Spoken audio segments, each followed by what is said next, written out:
महिला उद्यमी हैं, हम सब लोग एक दूसरे का हाथ से हाथ पकड़ के और कंधे से कंधा जोड़ के चल रहे हैं। कौन सी लग रही है और लग रहा है कि हाँ हम भी कुछ कर सकते हैं। तो अब तो पति का दबाव नहीं होगा? नहीं भैया। ये मेरे लिए, ये मुझे 500 रुपये देगा। नमस्कार, स्वागत है आपका दृष्टि न्यूज में। मैं आपके साथ संदीप पोहीवाल। आज हम पहुंचे हैं कोटद्वार के ध्रुवपुरवा, जो कि एक देवभूमि भी बोली जाती है और इसी ध्रुवपुरवा को करण नगरी भी बोला जाता है। आज हम पहुंचे हैं धीरेन्द्र सिंह चौहान, जो कि यहाँ के राजनीति के विशेषज्ञ थे, लेकिन अब कुछ दिन पहले उनका स्वर्गवास हो गया है। उनके फैमिली में हम पहुँचे हैं क्योंकि चौहान फैमिली का यहाँ पे कोटद्वार के अंदर अच्छा वर्चस्व है। आखिर क्यों हम पहुँचे हैं हम ये भी आपको बताएंगे, लेकिन उससे पहले हम आपको दिखा देते हैं। ये मेरे साथ आप देख रहे होंगे हट बनी हुई है। ये जो हट है ये मशरूम उत्पादन की है और ये मशरूम उत्पादन इस वजह से हो रहा है कि स्वर्गीय श्री धीरेन्द्र सिंह चौहान का सपना था सभी को रोजगार देने का, और इसी सपने को अब पूरा करती हुई नज़र आ रही हैं रीमा चौहान, जो उनकी पुत्र वधू है। यानी कि धीरेन्द्र सिंह चौहान जो थे वो रीमा चौहान के जेठ थे, लेकिन जेठ की ऐसी परिभाषा आज देखने को मिल रही है रीमा चौहान जी के माध्यम से कि जहां भाई भाई को नहीं मानते हैं, लेकिन वहीं पे भाई की बहू जो है उनके कही जाती है कि रीमा चौहान, जैसे कि हमने बताया कि जो रोज़गार से महिलाओं को जोड़ रही हैं और लगभग 4,500 से 5,000 महिलाओं को इस मशरूम उत्पादन के रोज़गार से जोड़ चुकी हैं। लेकिन वहीं मालिक बन के नहीं, मजदूर बन के यहाँ पे बैठी नज़र आ रही हैं रीमा चौहान, और उनकी जो जेठानी है वो भी यहाँ पे, यानी कि चौहान परिवार के अंदर अगर तो देखने को मिला है कि जरा सा भी ईगो बोले या घमंड बोले जरा सा भी नहीं है। सारी महिलाओं के साथ अपने आप बैठ के काम कर रही हैं। तो सबसे पहले हम महिलाओं से ही जान लेते हैं, फिर रीमा चौहान जी के पास पहुँचेंगे। तो जानते हैं सबसे पहले, 1 मिनट के लिए थोड़ा सा साइड हो जाइए, हमारे दर्शक देखेंगे। तो यहाँ पे सबसे पहले हम जानेंगे आपका नाम। मेरा नाम मधु रावत है। मधु जी, अभी आप ये जो काम कर रही हैं ये मशरूम उत्पादन का है, किस तरीके से कर रही हैं? ये हम लोग ऑयस्टर की तैयारी कर रहे हैं। तो भूसा हमने पहले भिगाया गया था। इसे भूसे को हमने 24 घंटे भिगाया और उसके बाद निकाल के करीबन 5-6 घंटे तक, जब तक पानी निखर जाता है, उसके बाद हमने यहाँ पे पैकेट खोलने। ऑयस्टर की बात करिए, ऑयस्टर क्या है? ऑयस्टर आप इसे अपनी भाषा मतलब डिंगरी या फिर च्यू नाम से तो हर कोई जानता है इसे। तो च्यू मशरूम जो होती है खाने वाली, वो है ये। तो ये कैसे तैयार हो रहे हैं पैकेट? पैकेट देखिए सर, जैसे मैंने आपको बताया कि भूसा जब वो पानी से भिगा के 24 घंटे भिगा के जब हमने बाहर निकाला उसे, तो उसका पानी निखर जाने के बाद करीबन 5 से 6 घंटे के बाद उसके बाद हमने भूसा पूरा फैला दिया। फैलाने के बाद हमने इसमें बीज डालने शुरू किए हैं और बीज पूरे डाल के तब इसे अच्छे से मिलाकर अब हम इसमें पैकिंग किए जा रहे हैं। अच्छा, पहले आप घर के चूल्हा चौका तक ही सीमित थी, लेकिन आज बाहर निकलिए, कैसा लग रहा है आपको? बहुत अच्छा लग रहा है भैया, अपना एक पहचान सी लग रही है और लग रहा है कि हाँ हम भी कुछ कर सकते हैं। तो अब तो पति का दबाव नहीं होगा? नहीं भैया, नहीं। यानी कि अब पति के बराबर आ गए हो आप? जी, साथ बोलिए। तो साथ बोलिए। यहाँ पे और भी लोग हमारे साथ हैं, उनसे भी जानते हैं। जी, क्या नाम है आपका? तो मेरा नाम सुमन गोसाई है जी। सुमन गोसाई। सुमन गोसाई। सुमन गोसाई जी, जैसे घर में बच्चे पालना और बच्चों की देखरेख करना, और आज आप बाहर निकले हैं, क्या परिवर्तन महसूस हो रहा है? सब परिवर्तन तो बहुत है। पहले हम घर के चूल्हा चौका बच्चे बस इसी में ही सीमित रहते थे, लेकिन अब ये लग रहा है कि थोड़ा सा अपने लिए समय भी निकाल पा रहे हैं और इस काम से जुड़े हुए हैं, तो हमें लग रहा है कि हाँ हम भी कुछ कर सकते हैं। अच्छा, पति और ये सास या और कोई लोग गुस्सा नहीं करते कि घर का काम तो हुआ नहीं है, वहाँ पे जाकर काम कर रहे हैं? नहीं सर, ऐसा कुछ नहीं है। हम अपनी पूरे घर की जिम्मेदारी निभा के यहाँ पे आते हैं। तो ये है कि जब हम अपनी जिम्मेदारी अच्छे से निभा रहे हैं तो हमें कोई रोक टोक नहीं होती है। हाँ जी। तो सुना आपने कि घर के काम के साथ साथ ये लोग अपनी भी जिम्मेदारी निभा रहे हैं। तो इसी के साथ हमारे साथ मौजूद हैं और भी महिलाएं। क्या नाम है आपका? मेरा नाम भारती रावत है और मैं शुरू के दिन से ही रीमा चाची या रीमा चौहान के साथ हूँ। जैसे भैया ने बताया है कि चौहान परिवार कोटद्वार में एक जाना माना परिवार है। ये कोटद्वार के नाम चीनी लोगों में आता है और जो हमारी मैडम है रीमा मैडम, वो हमारे साथ कदम से कदम बोलूँ या हाथ से हाथ बोलूँ हर वक्त काम करती है। कभी उन्होंने हम में भेदभाव नहीं किया है कि वो मालिक है। अच्छा, भेदभाव की तो बात बहुत दूर की है, क्योंकि आज का टाइम वो नहीं है भेदभाव करने का। लेकिन हम जानना चाहेंगे, जैसे आप यहाँ पे काम कर रहे हैं, घर का चूल्हा चौका छोड़ के यहाँ पे आए हैं, तो आमदनी वगैरह होती है या नहीं? हाँ जी, आमदनी तो क्यों नहीं होती है। और चूल्हा चौका की बात करूँ तो हम अपना काम करके आते हैं तो हमें घर में कोई कुछ नहीं बोलता।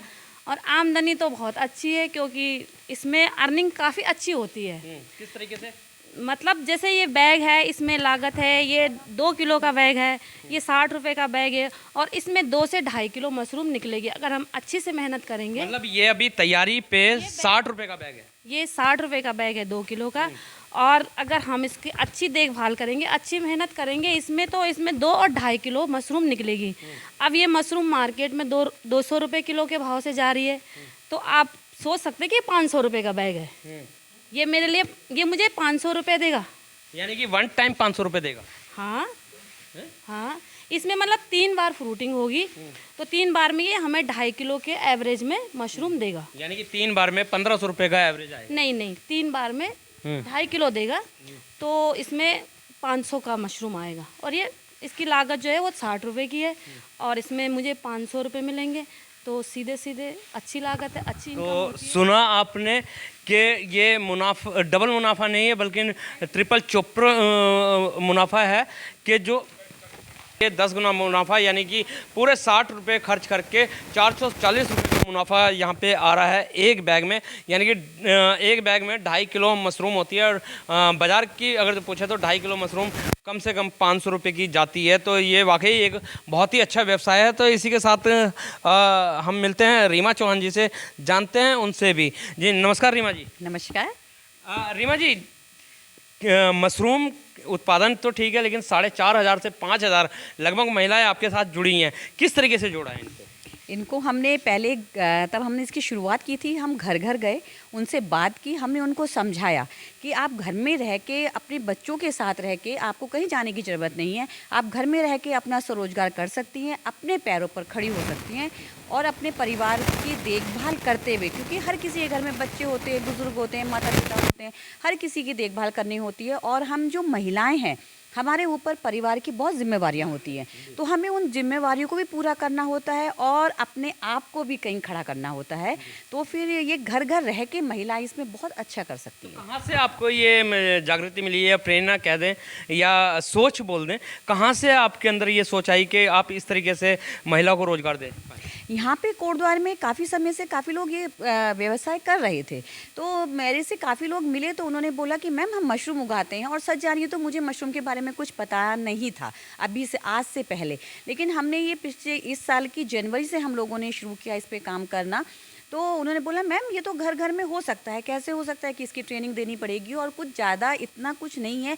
हाँ ये है कि लेकिन आगे आना पड़ेगा, उस चीज़ के लिए हमें समय निकालना पड़ेगा। अभी जितनी भी मेरे साथ ही महिला उद्यमी आती हैं, जो मेरे साथ महिला जुड़ी हैं, वो सब अपने घर का काम करके आती हैं, अपने बच्चों की तैयारी करके आती हैं, खाने की तैयारी करके आती हैं, और सुबह 2 से 3 घंटे और शाम को 2 से 3 घंटे वो यहाँ पे रहती है, क्योंकि उनको पता है कि हम सब कुछ करके आए हैं और उनको उनके परिवार से बहुत सपोर्ट मिल रहा है। जैसे मुझे मेरे परिवार से बहुत सपोर्ट मिल रहा है, उसमें मेरे हस्बैंड भी हैं, मेरी जिठानी हैं, मेरी ननद हैं, बड़े जेठ जी हैं, बच्चे हैं, उन सब से हमको सपोर्ट मिल रहा है। और हमारा चौहान परिवार, हमारा पूरा परिवार मिलके, और जितनी महिला उद्यमी हैं, हम सब लोग एक दूसरे का हाथ से हाथ पकड़ के और कंधे से कंधा जोड़ के चल रहे हैं। और अब हमने ये, अगर चौहान परिवार की बात आई है तो चौहान परिवार यहाँ पे राजनीति पृष्ठभूमि है चौहान परिवार की, और राजनीति जो होते हैं अपना ही अपना सोचते हैं, दूसरों के बारे में नहीं सोचते हैं। ये एक माफ़ करिएगा कि मैं भी ये चीज़ बोल रहा हूँ, लेकिन ये वास्तविकता है। लेकिन आपके साथ फिर भी 4,500 से 5,000 महिलाएं जुड़ी हैं। किस तरीके से आप इनको लेके चल रही हैं, और कहाँ से ऐसा हुआ? क्योंकि आप तो मेरे ख्याल से मेयर का चुनाव भी फाइट करने वाली हैं। अभी मेयर का चुनाव का तो मुझे नहीं पता। हाँ ये बात तो सही है कि पॉलिटिशियन जो लोग होते हैं उनके लिए इस चीज़ से वो जाने जाते हैं कि वो अपने बारे में सोचते हैं।